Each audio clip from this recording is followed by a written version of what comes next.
My name is Diana Brent, and I am proud to be here today representing the Alliance for Equality of Blind Canadians, AEBC, and I'm the moderator host for today's panel discussion. I'm going to start with a land acknowledgement. The World Braille Day planning organizations acknowledge the historical oppression of land, cultures, and original peoples in what we now know as Canada. We respect and affirm the Indigenous and treaty rights of all Indigenous peoples across this land and will continue to honor the commitments to self-determination and sovereignty we have made to Indigenous nations and peoples. Please take a moment to acknowledge the lands on which you live, work, and play. Accessible library services, the Alliance for Blind Equality of Blind Canadians, then the Alternative Educational Resources Centre of Ontario, AERO, Braille Literacy Canada, BLC, the Canadian Council of the Blind, CCB, the Centre for Equitable Library Access, CELA, the CNIB Foundation, the National Network for Equitable Library Services, NNELS, and the Provincial Resource Centre for the Visually Impaired, PRCVI, are pleased to collaborate on the celebration of World Braille Day for the month of January. As with all online events, please follow good etiquette by keeping yourself on mute when you're not speaking, using the raise hand function when you have a question, saving the use of chat feature for urgent questions and comments. The information part of this session is being recorded and later will be posted on the Braille Literacy Canada YouTube channel. We will stop the recording prior to the question and answer portion. We are so excited to have a panel of 3, possibly 4 speakers with us here today who will discuss how they use Braille in producing and performing their art as storytellers, reporters, and in a wide variety of media project creations. Beginning in the West, from Vancouver, please welcome Jennifer Jesso, who is the Outreach Coordinator at the Provincial Resource Centre for the Visually Impaired. She is a teacher of students with visual impairments and an orientation and mobility specialist. Jen is involved in developing various media projects, including blog posts, interactive workshops, Braille puzzles and games, and social media videos at PRCVI. Now, I think our next speaker is he's not here. He's here. Is he here now? Oh, Yeah, excellent. Sorry, I'm not watching my phone and my speech is off. So next, I am pleased to introduce Grant Hardy, who currently works on the Kelly and Ramya show, which airs every weekday on AMI TV. He has been using Braille as long as he can remember and is also passionate about technology, social justice, and broadcasting.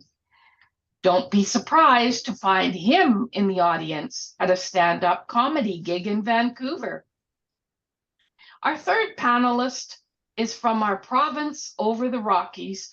Please welcome Wendy Eady, who describes herself as a rural farm girl who, as a child, learned Braille by correspondence because she got tired of making lists she couldn't read.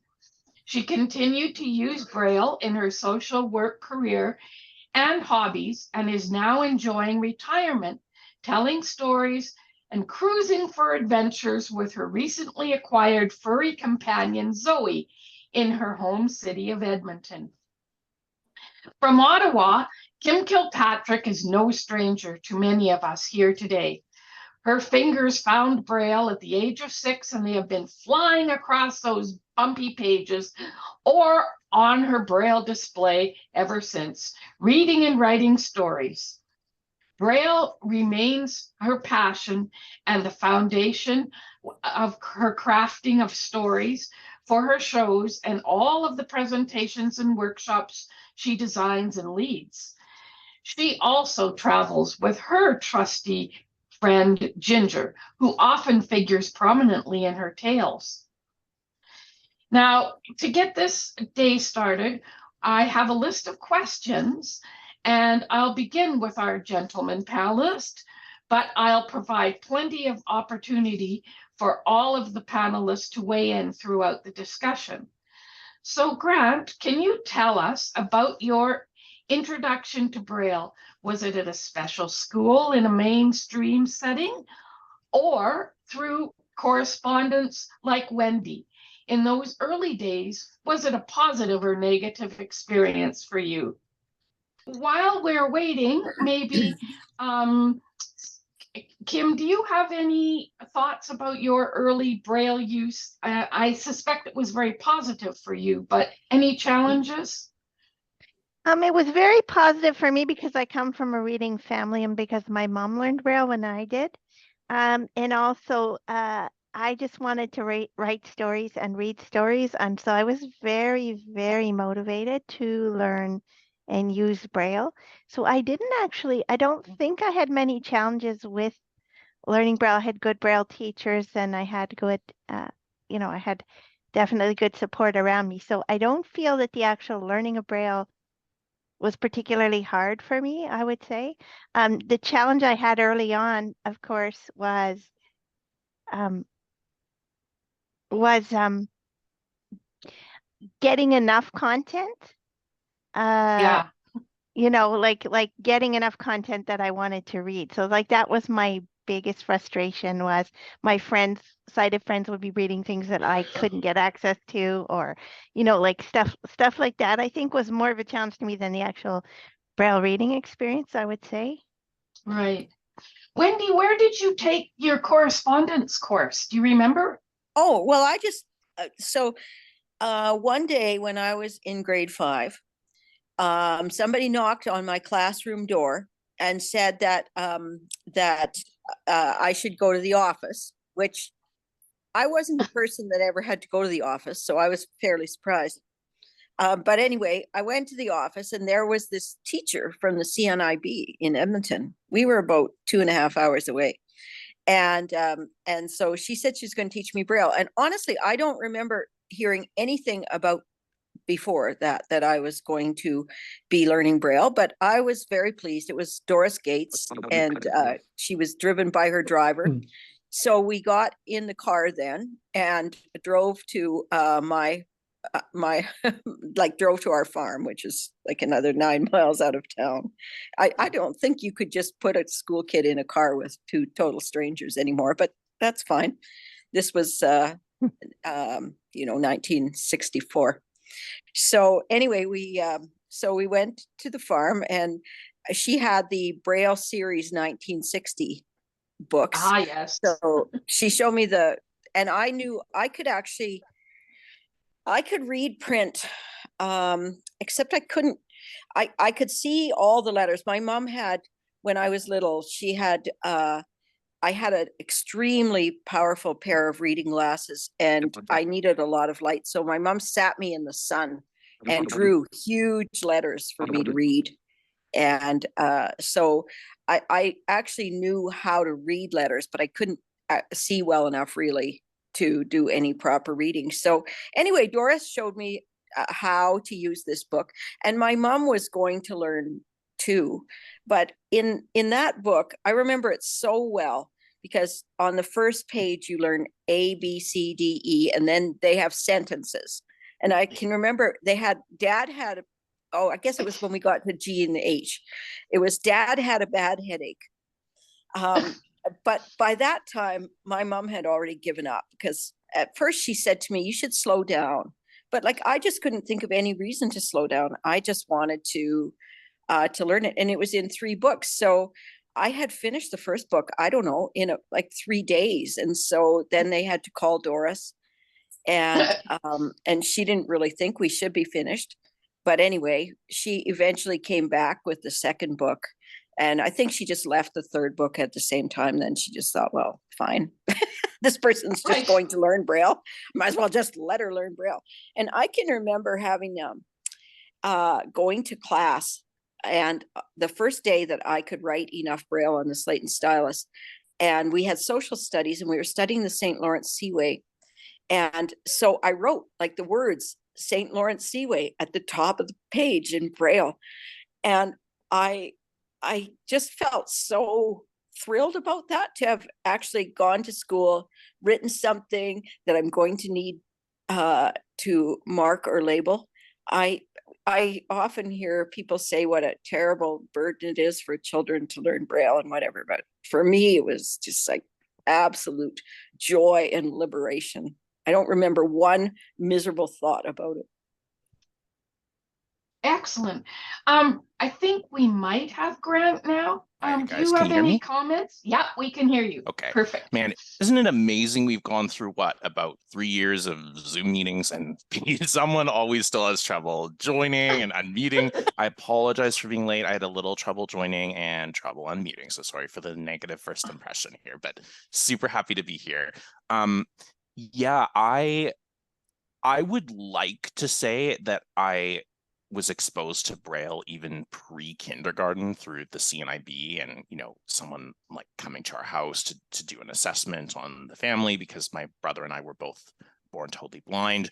But absolutely in kindergarten, at a mainstream school with a vision teacher, I started learning Braille pretty much at the pace that others were learning print. And I would like to echo what Wendy said, because I think there are a lot of parents who, understandably, and children too, I don't want my child to be different, to like learn this other writing method that no one else uses. But I gotta tell you, I think Braille is just incredibly positive. Like, it was so exciting for me in school. Learning Braille, it was really cool. Like, not that this matters, but it was really cool for the other kids. I was the only person who could read in the dark after the lights were switched off. The kids loved to like feel the Braille, learn how to, write their names in Braille. I was so excited to get my first Braille note taker, the Braille Light, in grade 1.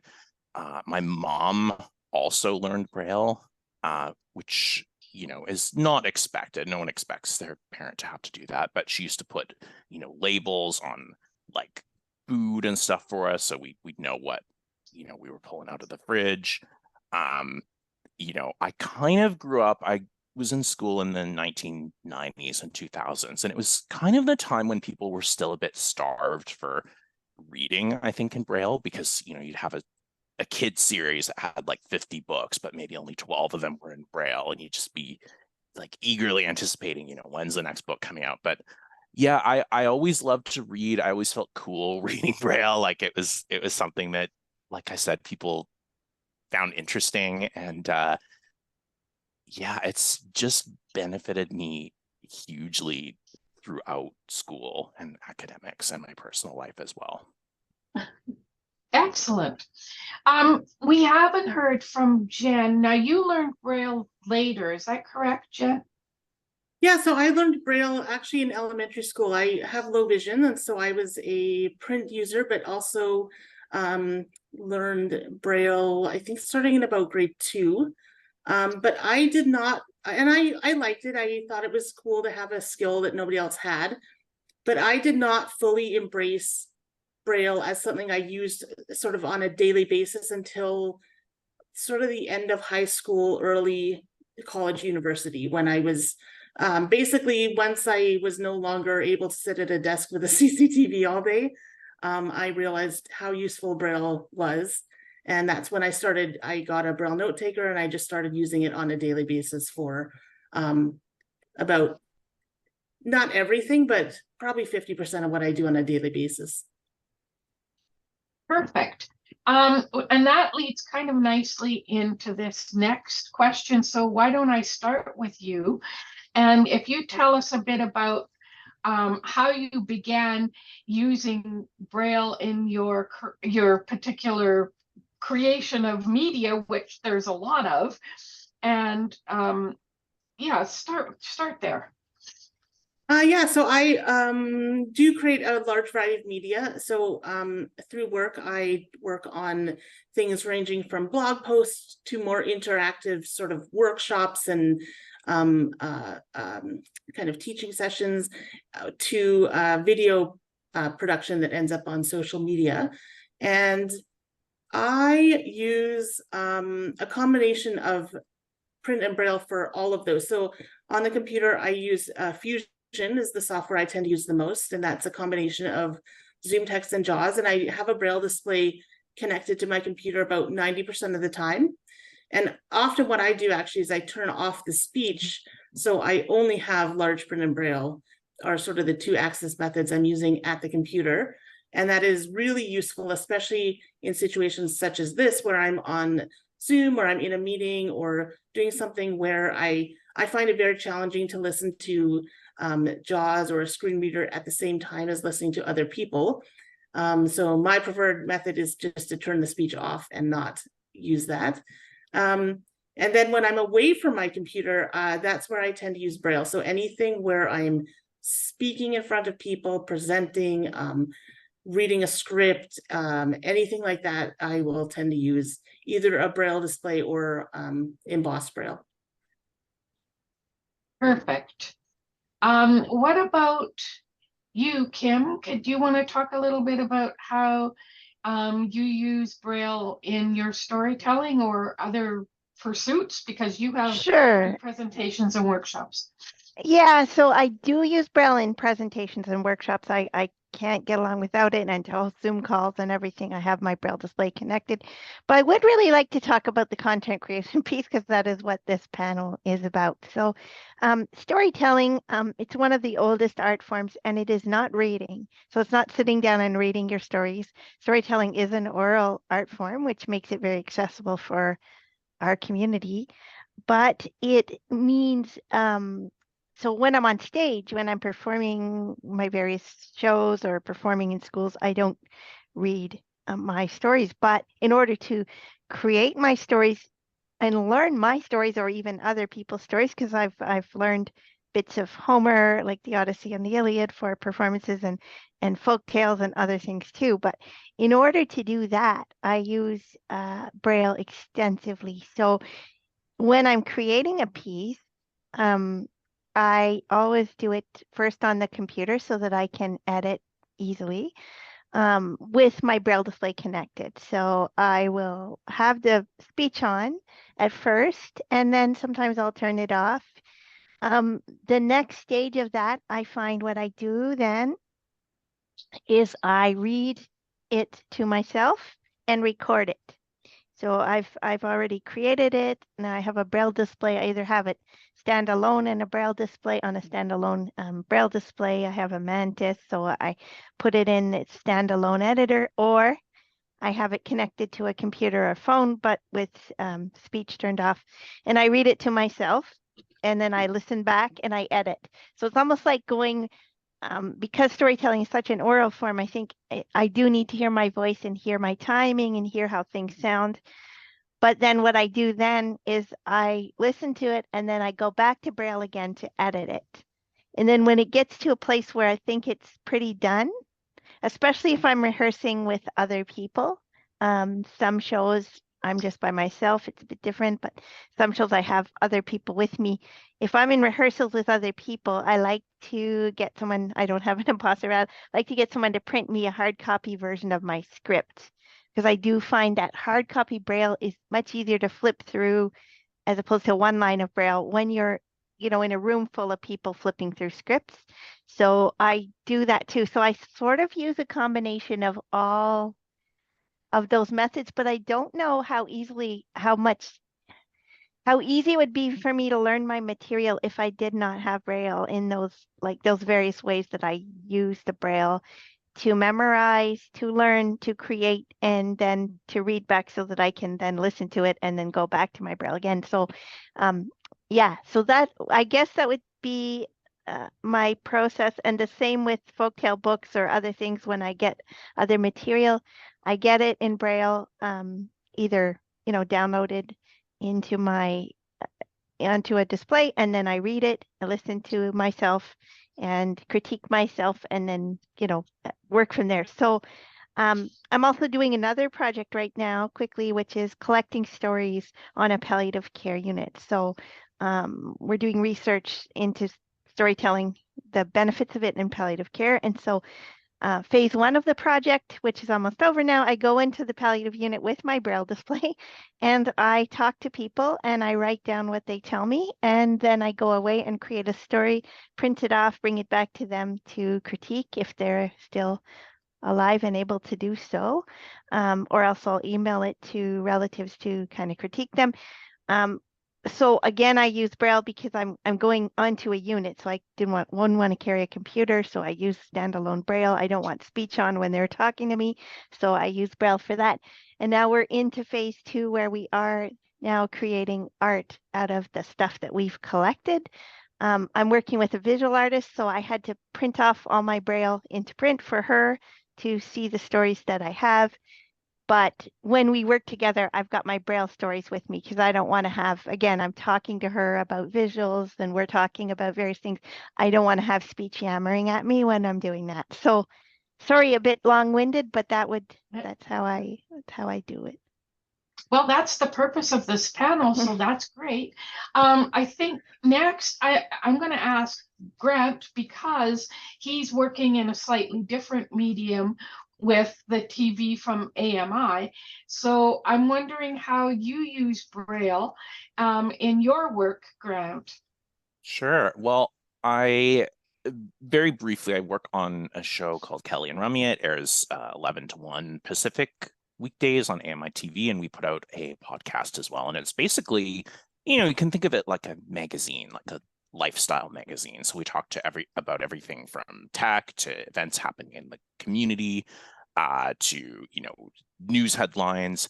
So it's just a really light conversational kind of lifestyle show. And I typically contribute a few segments a week to the show. For example, I have a headline segment that I do. And I've started backup co-hosting the show now a couple days or a few days every month if, Kelly or Rami are unavailable. And I've done some other shows for and work with AMI TV in the past. And I really don't know where I would be without Braille, because the reality is that a lot of it is conversational, but as with any production, a lot of it is scripted, like anything from like statistic stuff to certain like nuggets of information when I'm presenting the headlines, to if I'm doing backup co-hosting, it would be the full name of whatever guest is coming on next and some notes on what we plan to talk about. Like there's a lot, that is scripted, and you do what you got to do. Some people, people who don't know Braille have had to learn to listen to JAWS and, try and read it out. I can't even imagine doing that. But knowing Braille is just such a luxury, really, because it's kind of like your teleprompter. Like in the format that we do, I have my Braille note just sitting on my lap, and we're sitting down, so nobody even sees. I think people can maybe see my arm moving as I'm reading. But yeah, that's just a luxury, because it allows me to silently make any changes I need to make. If I need to, check my email or something during the show, make a change on my script or whatever it might be. tweak some notes for myself during the production. It's just been huge. I think if I had unlimited money and resources, and this is what I've heard other people in mainstream broadcasting who are blind doing, is getting a Braille embosser, and every change that has to be made just re-emboss the whole thing, and then you have some paper that is super easy to follow. But I'm pretty content with my approach of using a note taker. It's worked really well in my work, and I know that any sort of work like Kim is talking about, whether you're reading stories to kids or talking and making notes and reading the back, which would come up in pretty much any professional production. Yeah, I just don't know how you would do it without Braille. If you don't know Braille, you would figure it out, like people do what they got to do. But I just think Braille is such a huge advantage for these kinds of circumstances. Perfect. Now, I don't want to tell tales out of school, but I'm going to kind of move to the next question and start with Wendy, but I also want her to add anything she has to about how she uses Braille in her art.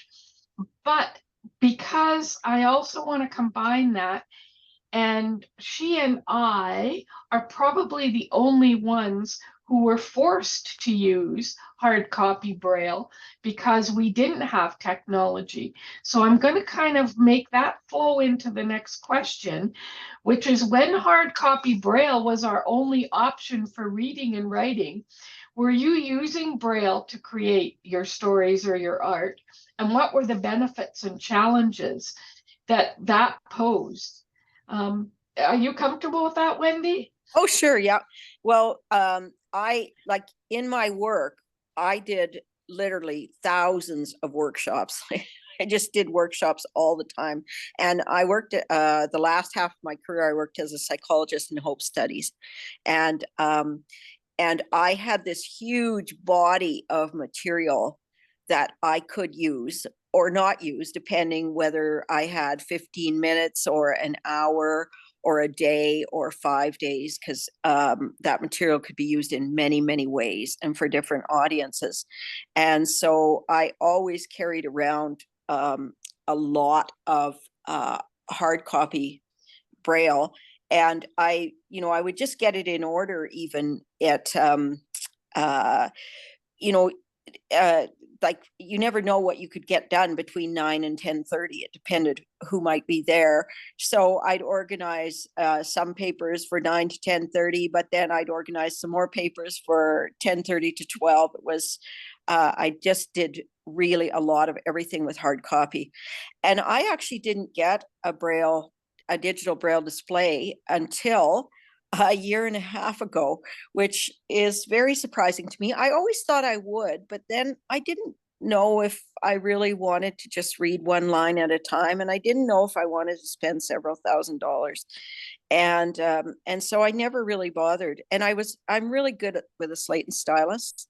Like I could go to a writing workshop and they'd give you 5 minutes to write something, and I could write fast enough that and legibly enough for myself that I could read to you at writing workshops, you often write something and then you read to the class, and I could do that.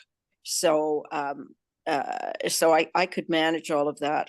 Anyway, so recently though, I knew my Braille embosser was going to die, and I thought maybe it was going to die forever. It turns out no, all it was a solenoid, and they could fix it, no problem. But anyway, I thought it was going to die. So I am quite desperately, even though I'm retired, I'm the president of the board of our condo, and I still do some speaking, and I do some storytelling too, in the way that Kim does, and I do other and I sing in choirs, and I really need words in Braille all the time. So I decided this is the time for me to get a digital display, and then I can let my Braille embosser go and get repaired, or I can figure out whether I even need an embosser anymore. Now I find a lot of the content that I am creating is for the board that I work on, and I'm the president, so I need to be able to move quickly between the agenda and other things. Now I use hard copy and the digital at the same time. The hard copy for the agenda itself, so I keep up the digital for other things that that I want to find and do. But I won't give up my embosser even still, because I find that there are some uses for hard copy Braille. I find it easier to scan a page quickly and find, say, number 6 on an agenda. I can search for it, but I like to be able to have more of the picture under my hand too. Perfect. Diana, can I jump in quickly? Yes, because please. I'm Yeah, yeah. also up to you make me sound younger than I am, Well, but no, I also you grew use up both. with hard copy. I grew up with hard copy exclusively though, until I was Okay. late For high sure. school. And Mhm. I just had one thought about that very briefly, and that is because you couldn't edit then, right? You couldn't edit anything you No. wrote. So once it was on the page, it was there.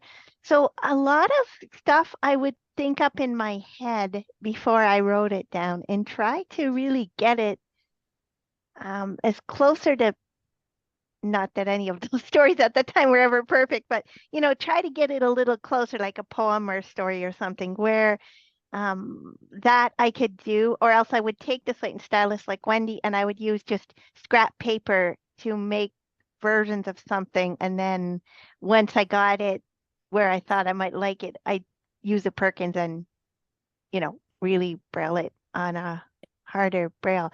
But it did make you think a lot more, perhaps, before you put your hands on the keys. And that's either good or bad. I'm not quite sure which, but I do notice that there is definitely difference now that I can edit where I'm just dashing things off instead of sort of planning. And maybe there's something to be said for both methods. That's all I was going to say about that. I guess, but No. I mean, Yeah. I put words like in my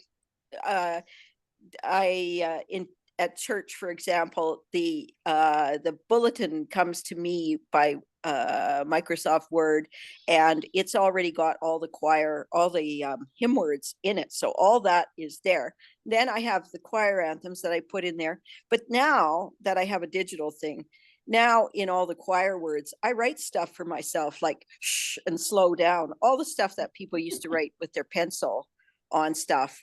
I now have all these little notes in there, and that is the better thing about digital, the really better thing about it. I totally agree, because I never had more than 2 drafts of anything. My first draft was always Braille, and then as you typed that, my second draft was on computer. But once it was printed, I couldn't really edit it anymore because it was done. So yeah. Jen, I know you use hard copy Braille, and we have other questions that relate to that in part of your creation, but do you have any comments for is your only option, or how that works, the benefits? Yeah, I use both Braille display and I do have a hard copy Braille that I access.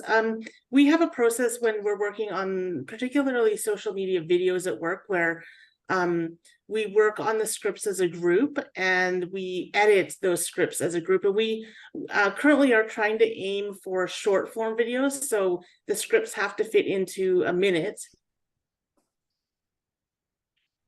At times quite a bit of editing between the first draft and then the final draft that fits into about a minute.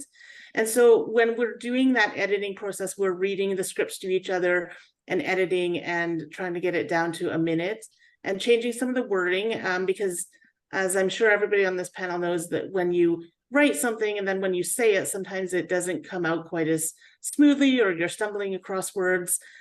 So I use a Braille display for that editing and reading process. And then once it gets to pretty much as close to the final draft as it can get, then I will print it. Now there's always some chance that it will change a little bit when we're actually filming. And so, as you said, the hard copy Braille can't be edited, but depending on the amount of change, I will either just memorize the changes or I will re-emboss a hard copy Braille. Perfect. Grant, we've kind of combined our next questions because we were talking about how we combine using hard copy Braille and display, plus the issues with hard copy Braille that you can't edit. Is there anything else that you want to add to that? Yeah, I mean, I'm pretty intrigued about the idea of multi-line Braille displays and, potentially getting my hands on that. I do think that there is an advantage, as others have said, of having a hard copy just because it's easier to skim, review multiple lines. Definitely for STEM, like math and science and technology stuff, it could be a lot easier.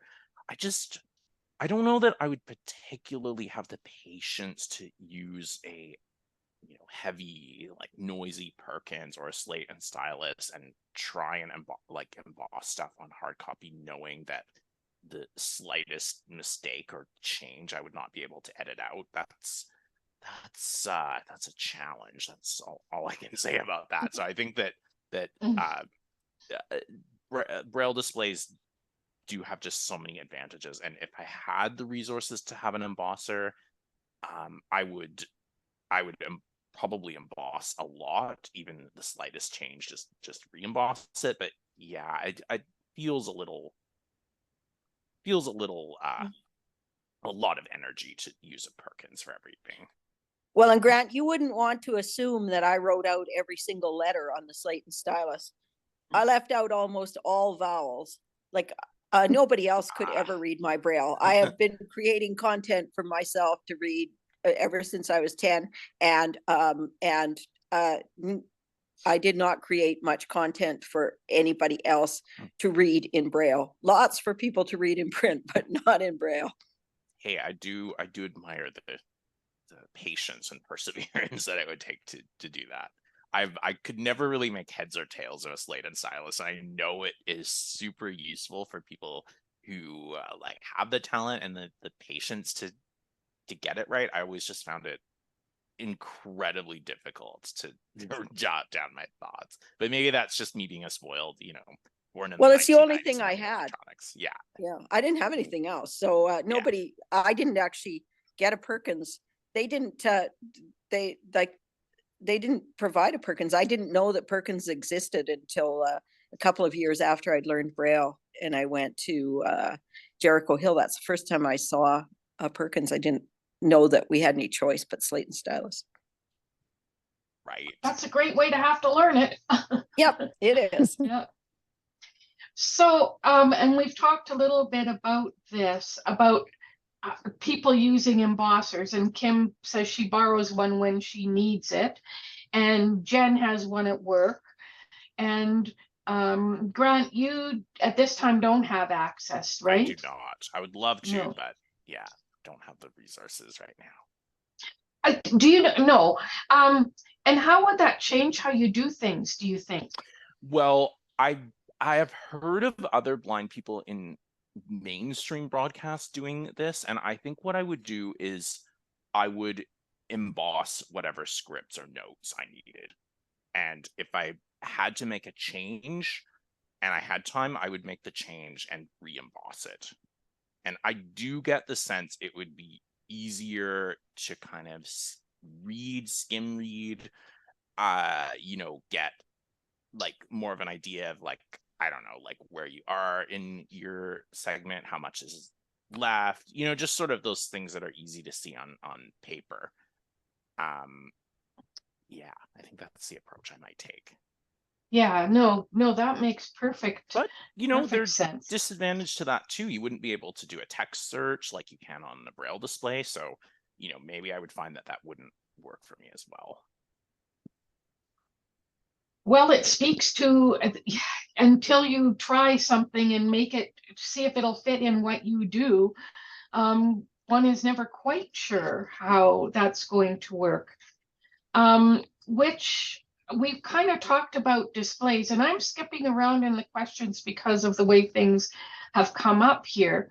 And you mentioned, Grant, multi-line displays. And so I'm going to get Kim to jump in here because we're beginning to see various multi-line displays coming out on the market, and I don't think any of us have seen them yet. But do you see yourself incorporating them in your work, and how might they help or maybe hinder you in that process? So I have seen one that would have been the Canute. Someone who's on this call will remain nameless, and I were so excited to see it that we just were going crazy to see this like full page of Braille on, you know, that you could skim and you could read, and the Braille was very beautiful. And the Canute is very big, so you wouldn't really be able to carry it around. But I was able to test one for a few weeks, and I did have a script. I was working on a show at that time, and I did put a script on there, and I did find it quite useful, actually. I think if the prices come down enough that we can afford them, and if they become small enough, some of them I think will be maybe smaller or lighter, that we could have them, like that Grant could have them in the studio with him or wherever, or I could have it be able to carry it around. Yes, I think it could be a bit the best of both worlds in my view, like that you could skim through a page quickly, you could look for the next paragraph. If you were, say what Jen was doing, say you're reading back and forth a script to each other, working in a group, if someone changes a word, or then you kind of see, okay, that's about halfway through. So there's kind of like a muscle memory with when you can skim a whole page, or when you can see whereabouts on the page that is, that you don't get with the single line. But at the moment, the price point is high, or like the Canute, the price point is not that high. It's probably the cost of a 40 cell display, but it is big and no battery, and you know, so they're working towards this, and I do think that we will see things like the size of an iPad, or you know, something like that, that will be a full screen refresh that, you know, may well come to pass reasonably soon. Who knows? But I would use that, but I wouldn't break the bank to use it. Like, you know what I mean? I would use it if I could get one that was reasonably priced, or if someone was kind enough to fund me one or something, but I don't know that I would jump to it unless it was reasonably priced and reasonable to cart around. That would be what I would say. Perfect. And we haven't heard from Jen in a while, and so what do you think about multi-line displays? Yeah, I think I agree with what Kim said. The one I did see the Canute, and one other thing I did notice about it is the current version is quite loud. And so one thing that I have run across sometimes with Braille displays is if I'm recording a tutorial at the computer, it probably depends on the microphone setup. So I actually don't know if this would still be the case, but this was, you know, like years and years ago. So I probably didn't have as good a microphone as I did now, but the microphone actually was picking up the thumb keys of my Braille display clicking away as I was trying to read. And so I think with the Canute, it would also have to be a bit quieter as well. But I do agree with Kim that I think we are sort of at the beginning of seeing where this technology goes, and it's a really exciting time. Perfect. And yes, I have noticed with my displays that my Q Braille, in terms of moving line to line and advancing, is quieter than my focus. And so that makes me choose which one I'll use for if I have to record something.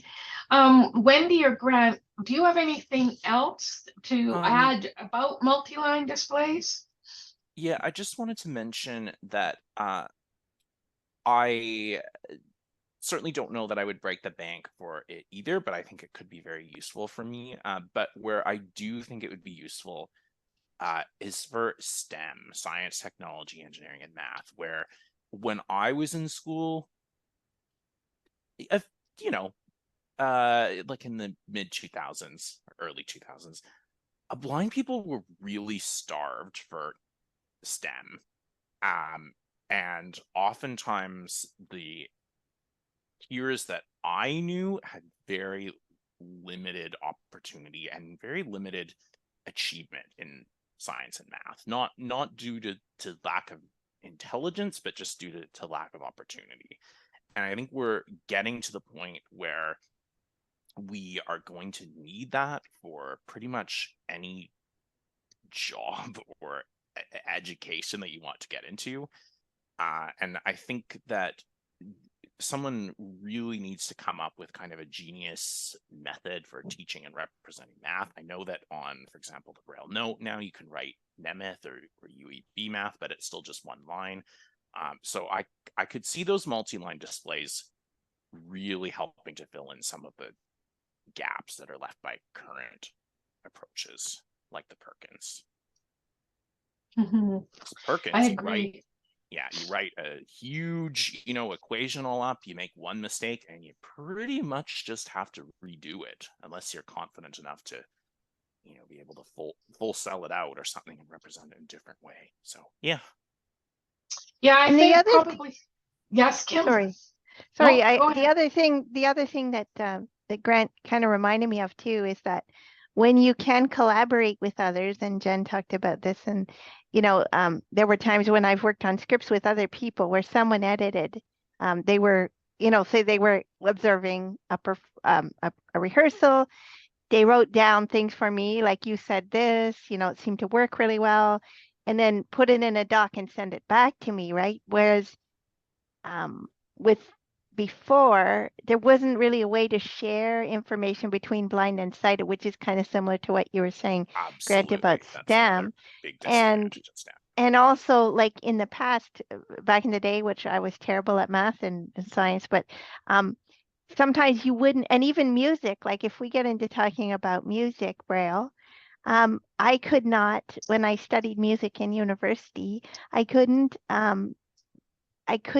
had to get a sighted person to transcribe my music because I'd have to write it in Braille and then someone would have to write it and sometimes it would take a lot longer for me to do that. So then it would take a lot longer to hear back from people. So if you had to get someone to type something in, or, you had to transcribe your Braille into print long before a teacher ever saw it. And then by the time they got it back and you found out you made, 10 music mistakes or something in your harmony exercise, like you're way on, you're studying something else, like you're further down the path, but you're not because you're missing out, so that is a nice thing about the newer technologies where you can still share a document with someone. I can write it in Braille, like slash, text into something, and they can see it, and then they can make changes to and send it back to me, which is kind of similar to what Jen would say too, probably about the videos, Jen, like you can work together with different people and you can still collaborate. So that was something I think we did miss back in the day of hard copy Brailles. It was harder to collaborate and you would need more assistance to get your materials out there, like especially music Braille and those things. Yeah, Kim, we actually have usually the document in the cloud, so all of us will have the same document open and each of us can change it and see each other's changes. So it is really fluid in that sense that somebody else can make a change or I can make a change and it's reflected on everybody's document.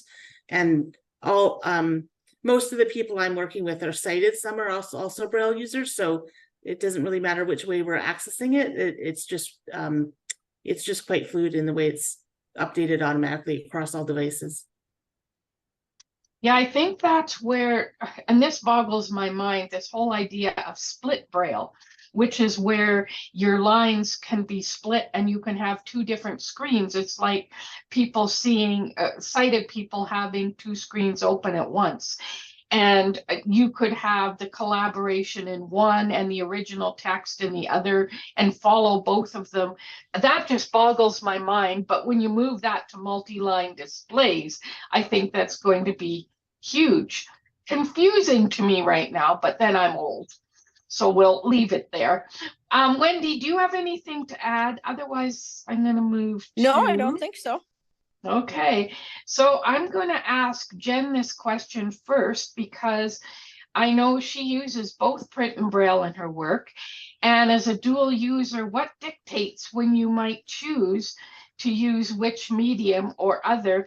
And maybe talk about some of the kinds of things that you're creating where you use a combination of hard copy and Braille, it just in terms of your final result. Yeah, so in the beginning, I sort of did a bit of experimentation. And in order to use print, I need the print to be quite large, and I need to have it quite close to my face and also have really good lighting. And so I found that it's rare that all of those three things are present, which is why I these days I just tend to just automatically use Braille. But back when I was sort of in the early days of this, just starting to record some tutorials, I remember trying to use large print, for example, at one point, and I was using a microphone at the computer, and I couldn't get, because the microphone had to be right in front of my face, I actually couldn't get close enough to the large print to see it, and regardless of how big I made it. And so that is the point that I was sort of like, okay, this isn't working. I'm going to just switch over to Braille. And I haven't really looked back since then. So I tend to use Braille in all circumstances where I'm not at my computer. And then if I'm at my computer, I will sometimes use a combination of both. So particularly if I'm running a game session, for example, the games that I design are I either code them so that they run in a web browser, or sometimes I'll use PowerPoint. And these are virtual games, so they're done over Zoom, and students can come in and participate. But in those situations, sometimes I will be using Zoom text and large print and Braille as well, and I'll sort of switch back and forth depending on, is there something I need to click on, or is it something I'm reading? Then I might use Braille. Or if it's something I need to click on, I might use Zoom text. And so that's the one circumstance where, because my computer monitor is quite large and I can really zoom in, I can make things big enough that I don't have to have it sort of right up to my face. Otherwise, I tend to have to hold things so close that a microphone couldn't pick up my voice and it would just be all muffled and it wouldn't sound very good. So in those circumstances, Braille definitely is the way to go for me. Right. So now I know the rest of you mostly rely on Braille. Do any of you jump in, have anything to add?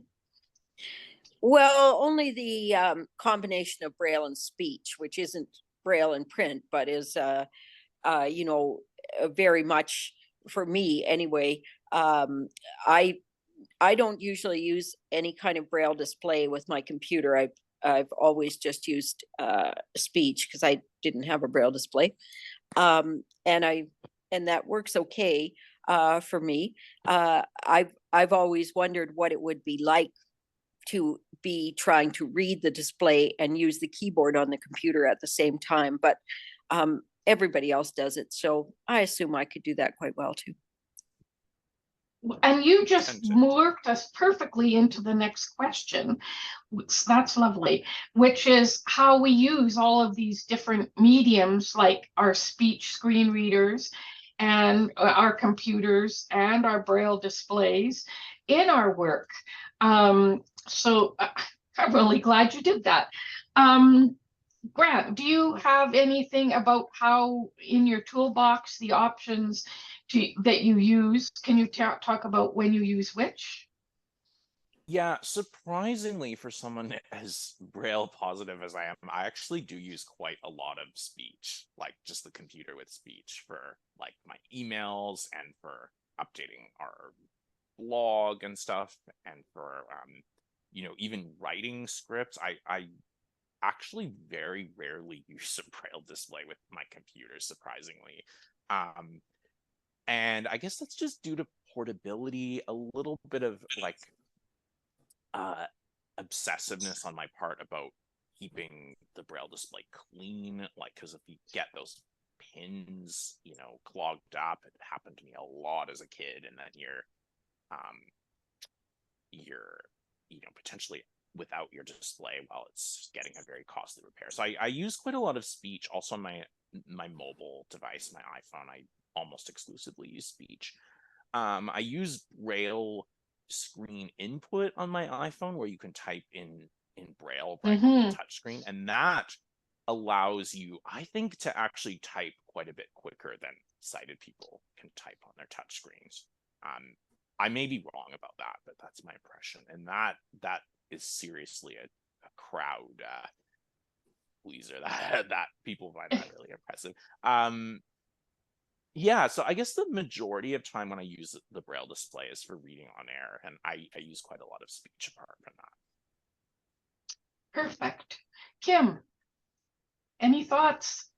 Well, I'm a bit of an odd opposite way in some ways, because I think I had standalone Braille displays, but I didn't really have them paired with my computer too much for quite a while. But when I got my iPhone, pretty soon after, I paired a Braille display with that. And I use a Braille display with my iPhone 99% of the time. Like, not necessarily if I'm out walking around, obviously, but and I find it really beautiful, the way it works together. And I have the Braille display on and speech off my phone a lot, most of the time. And I love it that way. But the computer, I've started to do more with Braille on the computer the last few years. But I went so long with using speech on a computer and typing and thinking of it like a extension of a typewriter, which I had, before that I didn't use it as much with the computer. I'm starting to tell myself to do more of that, and I am starting to do more. But I think when it's something I want to get through really fast, like skim through my emails, I will often speed listen to those really fast. And then if there's something I want to read in detail or I want to answer it, I will then use Braille for. So it's almost like the speed reading parts of what I do, I'll use speech, and then, the editing or the fine tuning or the, if it's something that really interests me, I will then go to Braille. So. Perfect. Let's see, Jen, do you have anything in terms of how the different tools in your box? You've kind of talked about that, so it's up to you if there's anything to add. Yeah, I think, Kim, what you said about using speech to sort of skim, that's how I would say I use speech. I use it if I'm just scrolling through my emails and just sort of skimming them. But as soon as I'm reading something in detail and replying, I am using usually Braille or sometimes large print, like with Zoom text. And I also use a Braille display with my phone a lot. And like anytime I'm doing email or anything on my phone in detail, I've got a Braille display connected. So yeah, I would say speech is for moving through menus and things and dialogues and emails and screens really quickly. But then any kind of document, I want to be able to read that in Braille, and partly so I can see the punctuation and spelling and how people spell their names and that sort of thing.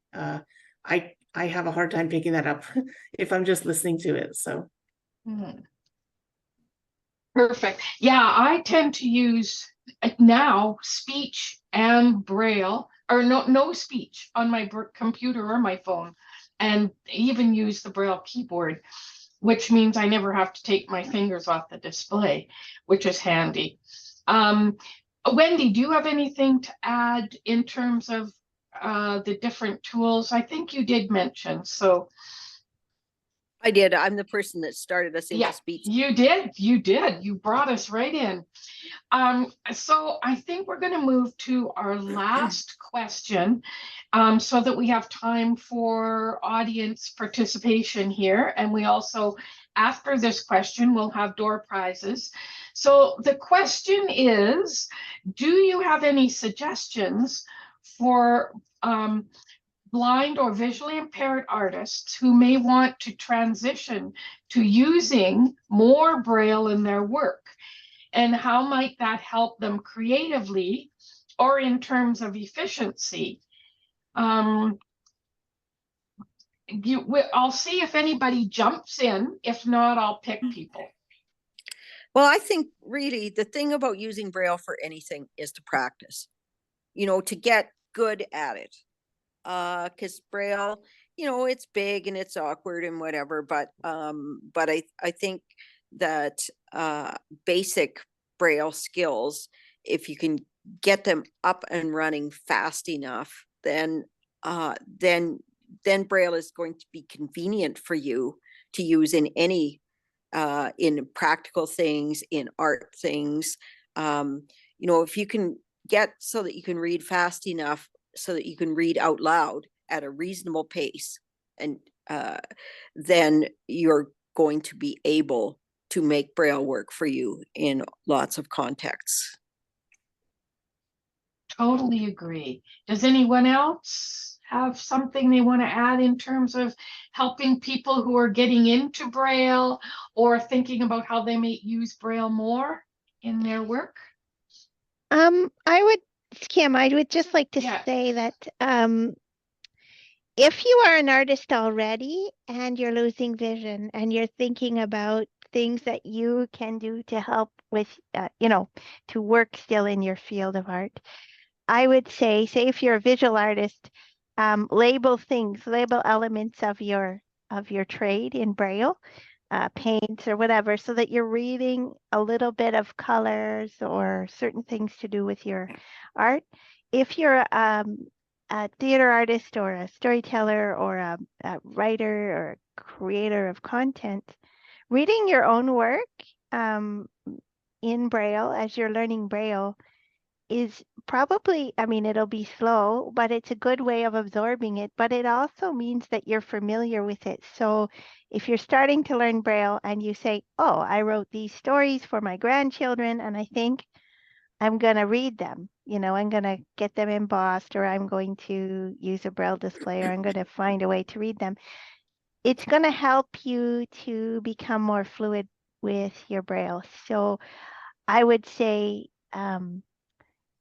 use Braille in a toolbox, like put Braille into your toolbox. Don't exclude the thought of Braille. It may mean that you're only using it for a few things, labeling a few things within your art, like if you're a fabric artist, labeling your colors of wool or something. But at least you're able to do something with Braille. So I would say that. And if you are someone who used to use Braille a lot and then got into speech, maybe experiment even with a slate stylus or a Perkins with words, say you're a poet or something, like try it out and see, because it is like writing with a pen, like it's a different kind of brain activity, I think, and it's a creative activity in itself. I think that's what I would say about that. Perfect. What about Jen or Grant? Do you have anything to add in terms of getting people into Braille in their art?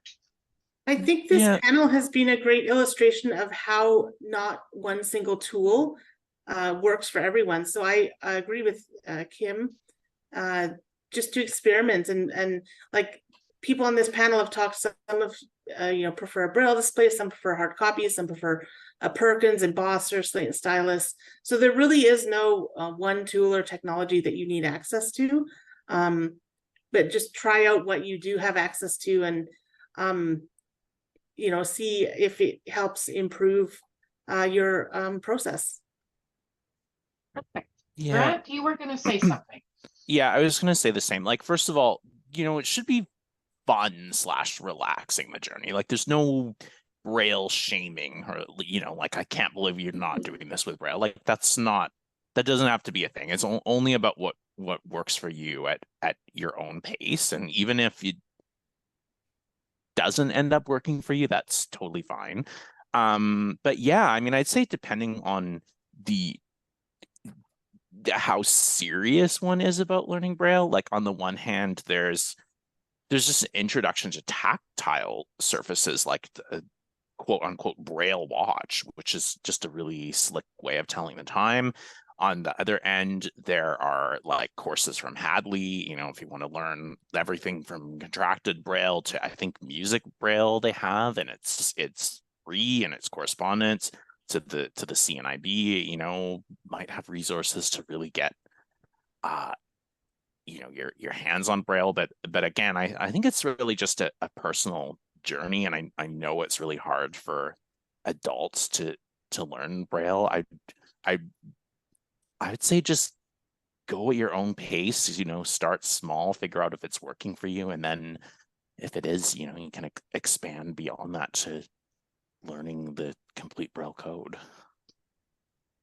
Perfect. Thank you very much.